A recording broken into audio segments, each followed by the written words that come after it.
Olá pessoal, aqui é o Velgas, hoje é dia 4 de janeiro de 2026. 11 horas, horário de Brasília. A fracassada guerra contra a Ucrânia está levando a Rússia ao fim. Esse trabalho, eu na realidade me baseei numa pesquisa que fiz em canais russos, de canais Z, né? E existe em alguns canais de alguns comentaristas respeitados pelos russos, que eles têm uma opinião que parecida com o que nós vamos concluir aqui, ou seja, é a mesma opinião praticamente, e eles estão muito pessimistas com os resultados que a Rússia está alcançando no teatro de operações, ou seja, nada. Perde muito para ganhar muito pouco ou não ganhar nada. Eu quero convidar você que não é inscrito, inscreva-se no canal, peço a todos que deem um like, compartilhem com as suas redes sociais, façam seus comentários, eu conto com todos vocês. Fortaleçam, ajudem o canal, recomendem o vídeo, recomendem o canal. Muito obrigado. Eles dizem o seguinte, eu vou fazer uma citação aqui de alguns patriotas Z, que acusam Putin e responsabilizam ele diretamente. Eles dizem: o fim da guerra na Ucrânia é, paralelamente, o fim da Rússia. E isso está chegando. Eles acham que vai chegar agora em 2026. E até pela teimosia do ditador da Rússia. É uma guerra mal sucedida contra a Ucrânia, né? E se ela vai acabar esse ano, eu acho que vai acabar lá pela metade do ano, por causa justamente do colapso econômico. Mas esse colapso econômico ele pode ir mais para frente, dependendo dos recursos que a Rússia eventualmente possa conseguir. De repente, a China pode ter interesse em prolongar mais a guerra, ela vai colocar um pouco mais de recursos.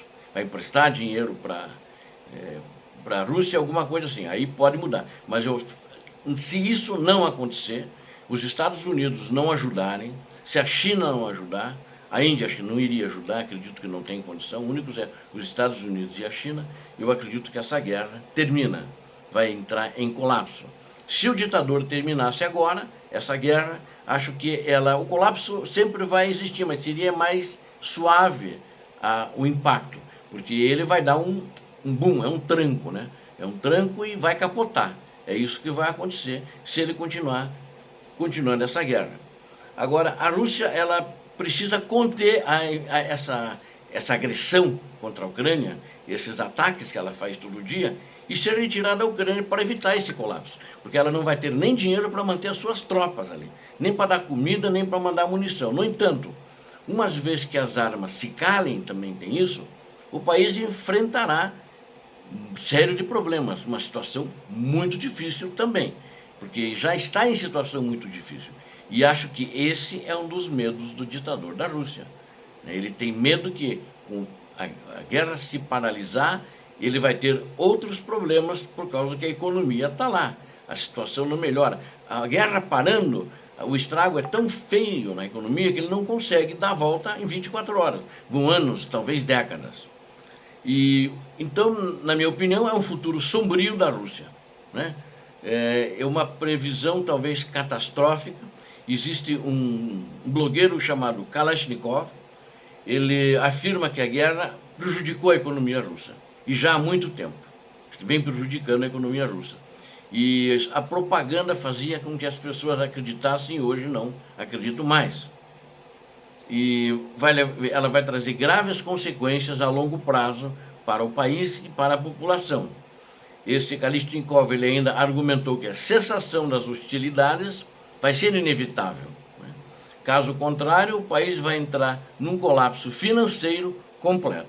Então aquilo que eu também já penso, já falei em outras oportunidades, ou seja, tem que parar o quanto antes para minimizar o impacto, para não capotar. O capotamento é pior. Tem problemas agora? Vai ter, vai continuar tendo, mas que não capote, porque se capotar, pode todo mundo do Kremlin ser expelido para fora pela janela daquele caminhão, daquele carro chamado Kremlin, e aí não sabe-se o que vai acontecer com eles.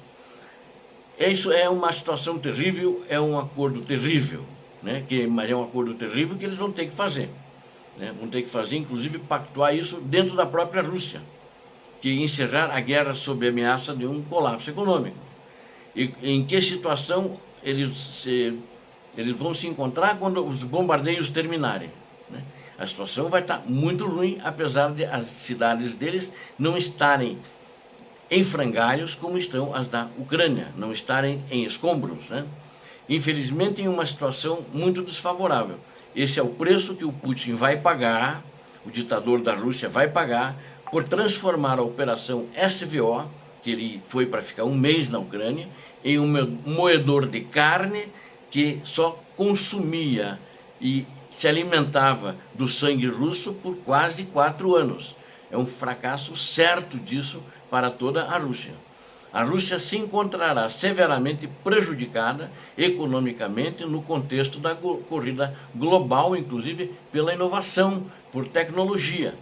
O Kalashnikov agora observa que a guerra que se arrastou por anos foi um erro estratégico e levou a perdas massivas que a Rússia continuará a sentir por muito tempo. Ele não diz quanto tempo, mas na minha opinião é por décadas. Talvez 3 décadas, talvez 5 décadas, não se sabe.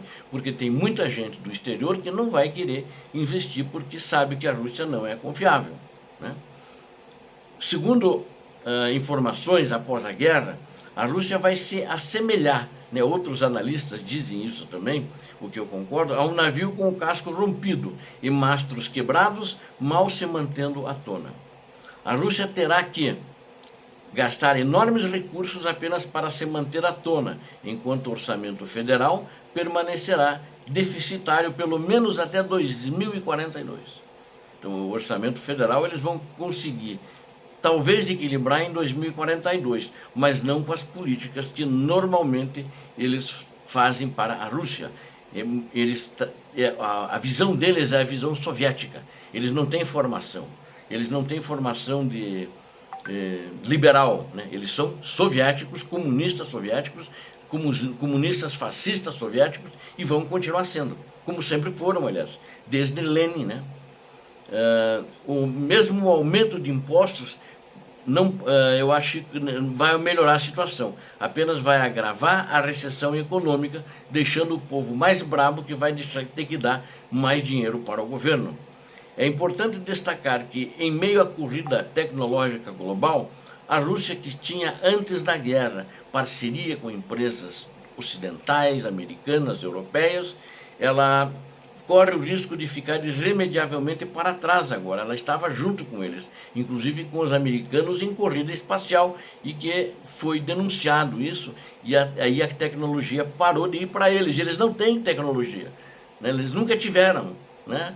E eles, na realidade, foram para o espaço, eles espionavam, eles compravam projetos, compravam pessoas, técnicos, cientistas americanos para poder se equiparar aos Estados Unidos da América. Uma avaliação do sistema de governo não é menos severa, né?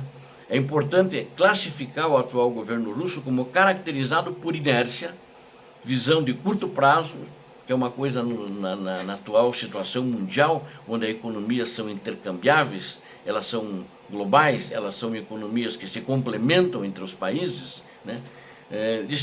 O governo, essa inércia, essa visão de curto prazo, vai ser corroído, porque ele já é corroído pela corrupção e pela inércia. Se ficar assim, vai continuar cada vez pior, né? Acho difícil também o que a Rússia está imaginando, o próprio Ocidente imagina que ela vai imediatamente atacar a Europa. Eles não têm força para isso mais, graças ao exército ucraniano, que se sacrificou e conteve eles, desgastando-os na Ucrânia nesses 4 anos de guerra, né? E eu acho que o que pode acontecer é um colapso igual ao que aconteceu com a União Soviética. A União Soviética, a URSS, a União das Repúblicas Socialistas Soviéticas, se desmanchou, se desmilinguiu. Por causa disso que algumas repúblicas em melhores condições, como a Ucrânia, como a Geórgia, né, como os países bálticos, se separaram da União Soviética, né? Cada um pegou a sua independência e foi trabalhar, e com sucesso, enquanto a Rússia não está tendo sucesso e não terá. O ditador da Rússia, Vladimir Putin, ele vai ser apontado cada vez mais, hoje ele já é apontado, como o principal culpado pelo que tem acontecido e sobre os prejuízos futuros que essa guerra vai trazer para o povo russo. Obrigado a vocês que assistiram. Quero convidar para vocês, inscrevam-se, deem um like, compartilhem com suas redes sociais, façam seus comentários. Deus abençoe a todos vocês, Deus abençoe a Ucrânia, Deus abençoe o Brasil. Paz e bem, paz para toda a humanidade.